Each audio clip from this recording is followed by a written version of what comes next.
ఆదివాసీ ప్రజలందరికీ నమస్కారం. నేను Regam మంచిలింగం, Araku MLA.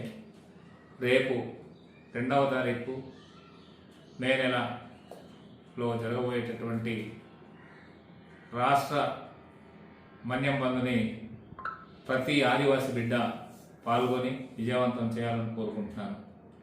GO number 3 supreme court కొట్టివేసిన తర్వాత ఆదివాసీ ప్రాంతాల్లో ఉండేటటువంటి నిరుద్యోగులంతా కూడా చాలా తీవ్రమైనటువంటి ఇబ్బందులు ఎదుర్కోవాల్సినటువంటి పరిస్థితులు ఈరోజు ఏర్పడ్డాయి.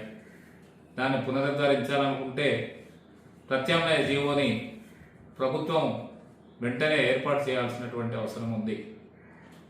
మరి గత ఎన్నికల్లో చంద్రబాబు నాయుడు గారు ఆదివాసీ ప్రాంతాలకి తమ్ముళ్ళు మీ ఉద్యోగాలంతా మీకే ఇస్తాం అని చెప్పేసి ఆ రోజు ఇచ్చినటువంటి మాట ఈరోజు నిలబెట్టుకోవాల్సినటువంటి అవసరం ఖచ్చితంగా చంద్రబాబు నాయుడుకు ఉందని చెప్పేసి ఈ రోజు డిమాండ్ చేస్తున్నాను.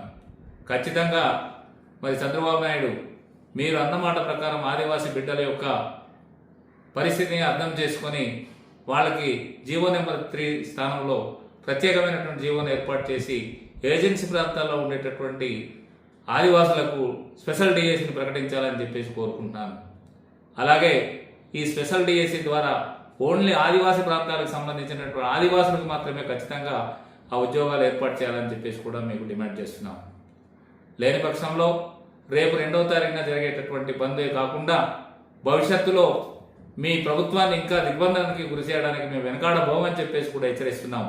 అలాగే మా వైఎస్ఆర్ పార్టీ శ్రేణులతో పాటు ఆదివాసీ ప్రాంతాల్లో ఉండేటటువంటి ప్రతి ఆదివాసీ బిడ్డ కూడా పాల్గొని ఈ బంద్ని విజయవంతం చేయాలని చెప్పేసి మనస్ఫూర్తిగా కోరుతున్నాను.